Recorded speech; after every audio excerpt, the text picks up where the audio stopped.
दोस्तों नमस्कार। आज की कहानी है बड़ी बहू की हैसियत पायदान जितनी। तो आशा करता हूँ आप सभी कुशल मंगल होंगे। और आज की कहानी शुरू करने से पहले जो भी चैनल पर पहली बार आए चैनल को सब्सक्राइब करें और ऑल का आइकन जरूर प्रेस करें ताकि हमारी आने वाली कहानियाँ आप तक सबसे पहले पहुँचें। तो चलिए सुनते हैं आज की एक नई कहानी। विमला जी ने घर के आंगन में आकर देखा तो फर्श गर्म तवे की तरह तप रहा था और आसमान में सूरज अंगारे बरसा रहा था। दोपहर के 3 बजे थे। विमला जी मन ही मन बड़बड़ाई, हे भगवान, मेरी फूल सी बच्ची मीरा इतनी तेज धूप में झुलस जाएगी। अंदर आकर देखा तो उनकी बड़ी बहू उनके पोते तरुण के साथ बेड पर सोई पड़ी थी। एसी चल रहा था तो कमरे का तापमान सर्दी के मौसम जैसा था। विमला ने अपनी बड़ी बहू सरिता को जगाते हुए कहा, देखो तो कैसे बेड पर पसरी पड़ी है। तुझे पता नहीं मीरा के स्कूल से आने का समय हो गया है। जल्दी से उठ और उसके लिए कोल्ड कॉफ़ी बना कर फ्रिज में रख दे और लंच को भी गर्म कर दे, वह आती ही होगी। बेचारी सुबह 7 बजे घर से निकलती है और घर पहुंचते पहुंचते 3:30 बज जाते हैं। मीरा विमला जी की छोटी बहू है जो स्कूल में अध्यापिका है। विमला जी अपनी छोटी बहू मीरा से बहुत लाड प्यार जताती है। तरुण मीरा का ही बेटा है जिसे विमला जी की बड़ी बहू सरिता ही संभालती है और घर का सारा काम भी करती है। सरिता एक गृहिणी है। सरिता जाग गई तो विमला जी ने कहा, घर में खाली पड़े पड़े तुझे बहुत नींद आती है। सरिता ने कहा, माँ जी, मैं तो तरुण को सुला रही थी, न जाने कब मेरी आंख लग गई। मैं अभी कॉफ़ी बना देती हूँ और लंच को भी गर्म कर देती हूँ। विमला जी बोली, हाँ ठीक है, ज़्यादा बहाने मत बना, जल्दी से यह काम निपटा और फिर तबेले में भैंस भी भूखी प्यासी खड़ी हैं, उसकी भी सुध ले लेना, नहीं तो शाम को दूध नहीं देगी। तब तक मीरा भी स्कूल से आ गई। विमला जी ने स्वयं मीरा के लिए फ्रिज से ठंडी ठंडी कॉफ़ी ला कर दी और फिर लंच करके आराम करने को कहा। सरिता तबेले में भैंसों को चारा पानी डालने चली गई। तबेले से भैंसों का काम निपटा कर और दूध निकाल कर सरिता घर आ गई तो शाम के खाने की तैयारी का समय हो गया और दूध गर्म करके सरिता सब्जियां आदि काटने लगी। तभी वहाँ पर मीरा आई। उसने कहा, लाओ दीदी, मैं आपकी कुछ मदद कर देती हूँ। सरिता ने कहा, अरे नहीं, मैं कर लूँगी, तू तो तरुण के साथ जाकर खेल, छोटा सा बच्चा है बेचारा, और उसे दिन भर अपनी माँ के दर्शन भी नहीं होते। मैं डिनर बना लूँगी, तू जाकर तरुण के साथ टाइम स्पेंड कर। मीरा ने हंसते हुए कहा, दीदी, तरुण को मेरी नहीं आपकी आदत है, वो सारा दिन तो आपके पास रहता है, फिर मेरी बातें कहाँ समझेगा। मीरा ने जिद करते हुए कहा, दीदी खाना बाद में बनाएंगे, पहले आप मेरे कमरे में चलिए, मैं हम दोनों के लिए एक एक कप ताज़े दूध की गरम गरम चाय बना कर लाती हूँ। सरिता और मीरा दोनों देवरानी जिठानी नहीं बल्कि सगी बहनों की तरह रहती थी। मीरा के इस प्यार के आगे सरिता अपनी सास की सारी डांट फटकार भूल जाती थी। मीरा है ही इतनी प्यारी, अभी 2 साल पहले ही तो इस घर में बहू बनकर आई थी। शादी के 1 साल बाद बेटे को जन्म दिया और उसकी सरकारी स्कूल में टीचर की नौकरी भी लग गई। तब से लेकर सरिता ही अपनी देवरानी के बेटे तरुण को संभाल रही है। मीरा किचन में चाय बना रही थी कि तभी उसकी सास विमला जी आ गई और मीरा से बोली, अरे मीरा, तुम क्यों किचन में काम कर रही हो? सरिता कहाँ है? वो तो दिन ब दिन कामचोर होती जा रही है। तुम दिन भर स्कूल में बच्चों के साथ सिर खपाती हो और वह सारा दिन घर में खाली पड़ी रहती है, उससे सुबह शाम का खाना भी नहीं बनता। मीरा शादी के बाद के इन 2 सालों में अपनी सास का रवैया पूरी तरह से समझ चुकी थी। उसने कहा, माँ जी, यह लीजिए चाय पी लीजिए, आप गर्म क्यों होती हैं? तरुण बहुत रो रहा था, मुझसे चुप ही नहीं हो रहा था, इसलिए मैंने ही दीदी को उसे संभालने के लिए कहा है। अगले दिन मीरा ड्यूटी से वापस घर आई तो उसके हाथ में एक मिठाई का डिब्बा था। सास सो रही थी तो वह सीधे अपनी जेठानी सरिता के कमरे में चली गई। उसने सरिता को मिठाई खिलाई और कहा, दीदी आज सभी टीचर्स की सैलरी बढ़ गई है और यह लीजिए, आप मुंह मीठा कीजिए। तभी मीरा ने अपने पर्स में से एक छोटी सी लाल रंग की डब्बी निकाली। उसने वह डब्बी सरिता को देते हुए कहा, दीदी इसमें आपके लिए एक सोने की अंगूठी है। सरिता ने मीरा से कहा, पर इसकी क्या ज़रूरत थी? मेरा मतलब है अगर माँ जी को पता चलेगा तो वे बहुत गुस्सा करेंगी। तुम मेरे लिए यह अंगूठी क्यों ले आई? मीरा ने सरिता का हाथ अपने हाथों में लेते हुए कहा, वाह दीदी, ज़रूरत क्यों नहीं? मैं कैसे भूल सकती हूँ जब तरुण मेरे पेट में था और मेरा जॉब के लिए एंट्रेंस टेस्ट आया हुआ था। तब मैं सारा दिन कमरे में बैठकर पढ़ती थी और आप पूरे घर का काम अकेले ही करती थी। मेरे पैर सूज जाते थे तो आप तेल लगाकर मालिश करती थी ताकि मुझे आराम मिले। ऐसा तो कोई माँ ही अपनी बेटी के लिए कर सकती है। सासू माँ कुछ भी कहे, मेरे दिल में आपका बहुत ऊंचा स्थान है। आप हैं तभी मैं नौकरी कर पा रही हूँ। तरुण 6 महीने का था जब मैं उसे आपकी गोद में सौंप कर ड्यूटी जाने लगी थी। आपने उसे मुझसे बढ़कर प्यार दिया है। यह छोटी सी सोने की अंगूठी तो आपके त्याग के आगे कुछ भी नहीं, और ना ही मैं आपके प्यार को इस अंगूठी से तोलना चाहती हूँ। यह तो बस एक छोटा सा उपहार है आपके लिए। अपनी छोटी देवरानी मीरा का अपने प्रति ऐसा प्यार देखकर सरिता की आंखों में आंसू आ गए और दोनों देवरानी जिठानी बहनों की तरह एक दूसरे के गले लगकर आंसू पोंछने लगी। ऐसे ही दिन बीतते रहे।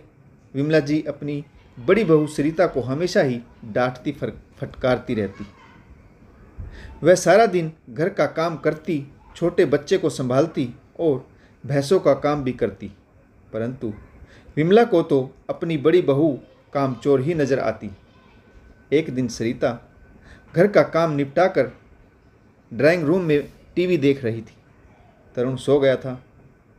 वह गैस पर दूध गर्म होने के लिए रखकर भूल गई। दूध निकलकर पूरी रसोई में फैल गया।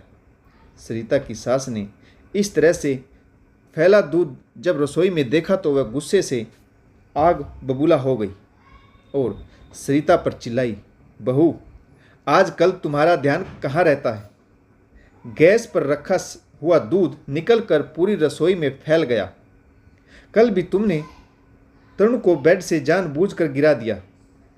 मैं देख रही थी कि तुम छोटी बहू मीरा से जलती हो। उसकी रीस मत करो। वह तो 50,000 रुपये महीना कमा कर लाती है और तुम दिन भर घर में पड़ी पड़ी खटिया तोड़ती रहती हो। अगर तुम तरुण को नहीं संभालना चाहती तो साफ साफ क्यों नहीं कह देती? मीरा के सामने अच्छी बनने का नाटक क्यों करती हो? अपनी सास की ऐसी बातें सुनकर सरिता को भी गुस्सा आ गया। आज पानी सिर के ऊपर से गुजर गया। कोई इंसान कब तक सुनेगा? कहने सुनने की भी हद होती है। सरिता ने कहा, माँ जी आप मुझ पर यह गलत इल्ज़ाम नहीं लगा सकती। तरुण को मैंने अपने बच्चों से बढ़कर प्यार दिया है। नौकरी मैं भी कर सकती थी। आप जानती है कि मैं मीरा से भी अधिक पढ़ी लिखी हूँ। जब मैं शादी करके इस घर में आई थी तो आपने मुझे घर की सारी जिम्मेदारियां सौंप दी। इसी कारण से मैं आगे पढ़ नहीं पाई और ना ही कोई टेस्ट क्लियर कर पाई। जब मीरा ब्याह कर आई तब भी आपने कहा कि बड़ी बहू घर संभालेगी और छोटी बहू नौकरी कर लेगी। उस वक्त भी मैंने आपके फैसले का स्वागत किया। मेरी हैसियत तो इस घर में पायदान जितनी रह गई है। जो आता है पैर साफ करके चला जाता है, लेकिन इसका मतलब यह नहीं कि मैं कमज़ोर हूँ या शिक्षित नहीं हूँ। अगर इस घर में मैं कुछ काम नहीं करती तो आज ही मैं यह घर छोड़कर अपने मायके चली जाती हूँ। सरिता ने अपना बैग पैक किया और अपने मायके चली गई। सरिता की 2 बेटियां हैं, दोनों गुरुकुल में पढ़ती हैं और हॉस्टल में रहती हैं। मीरा जब ड्यूटी से वापस आई तो उसने देखा कि पूरा घर अस्त व्यस्त पड़ा था। तरुण रो रहा था। सासू माँ उसे चुप कराने की कोशिश में लगी हुई थी। कोल्ड कॉफ़ी तो दूर, आज तो लंच भी नहीं बना था। मीरा समझ गई कुछ तो गड़बड़ जरूर है। उसके मन में आया कि कहीं दीदी की तबीयत तो खराब नहीं हो गई। बैग रखकर मीरा अपने कमरे में पहुंची तो विमला जी ने कहा, अरे मीरा बेटा, तुम आ गई। लो, तरुण को तुम ही संभालो। मुझसे तो यह चुप ही नहीं हो रहा। मैं भैंसों के तबेले में जाकर आती हूँ। वैसे भी सुबह से भूखी प्यासी खड़ी हैं, पता नहीं शाम को दूध भी देंगी या नहीं। तुम तरुण को सुलाकर अपने लिए कुछ बना कर खा लेना और मेरे लिए भी एक कॉफ़ी बना देना। मीरा ने अपनी सास से पूछा, माँ जी, सरिता दीदी कहाँ है?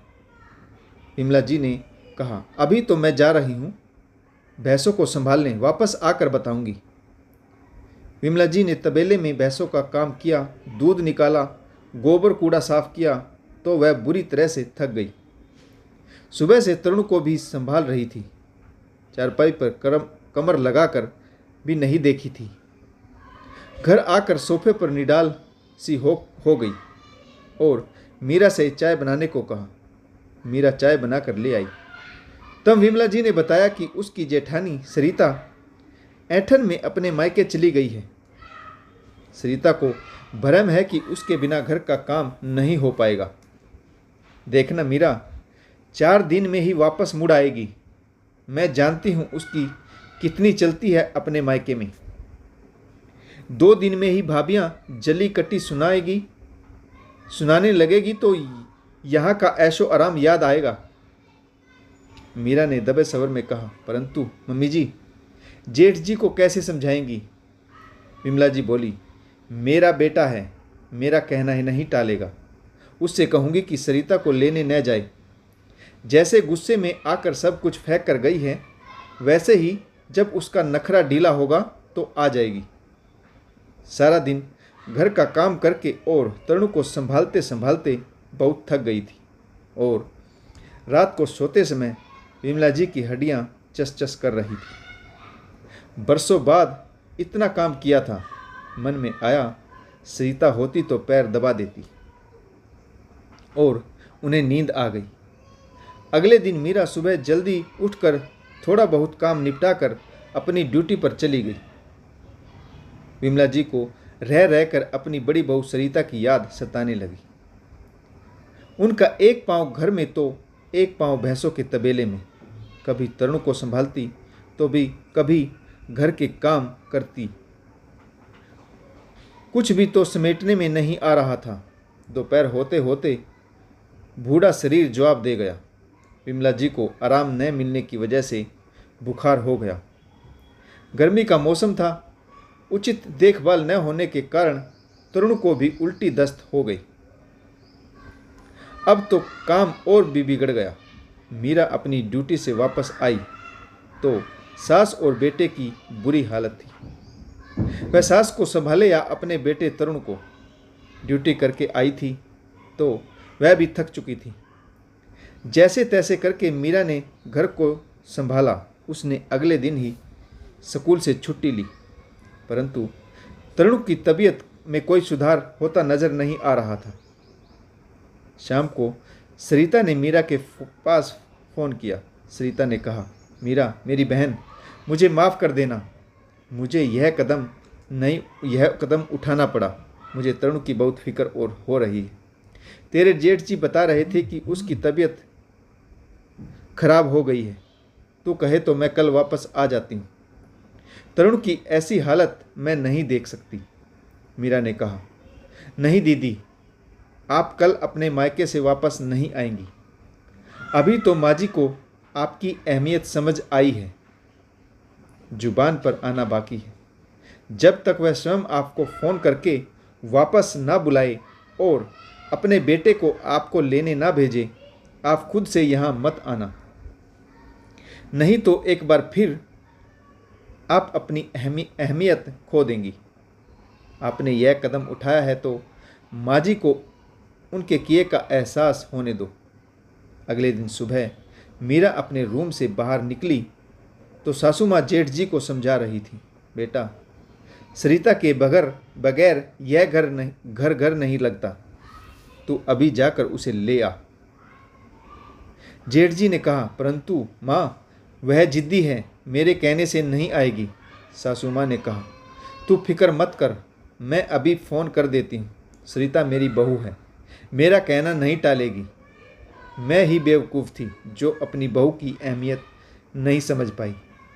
वास्तव में बहू पैसा न कमाए तो काम चल जाता है, परंतु घर तो गृहिणी से ही बनता है। मीरा अपने कमरे के दरवाजे पर खड़ी होकर यह सब सुन रही थी और मन ही मन अपनी जेठानी सरिता की जीत की खुशी भी मना रही थी। तो दोस्तों, आशा करता हूँ आपको यह कहानी ज़रूर पसंद आई होगी। अगर आपको हमारी कहानियाँ अच्छी लगे तो लाइक, शेयर और कमेंट्स करना ना भूलें, ताकि हमारा हौसला बढ़ता रहे। कहानी पढ़ने के लिए आप सभी का बहुत बहुत धन्यवाद। जय हिंद, वंदे मातरम, भारत माता की जय, जय जवान और जय किसान।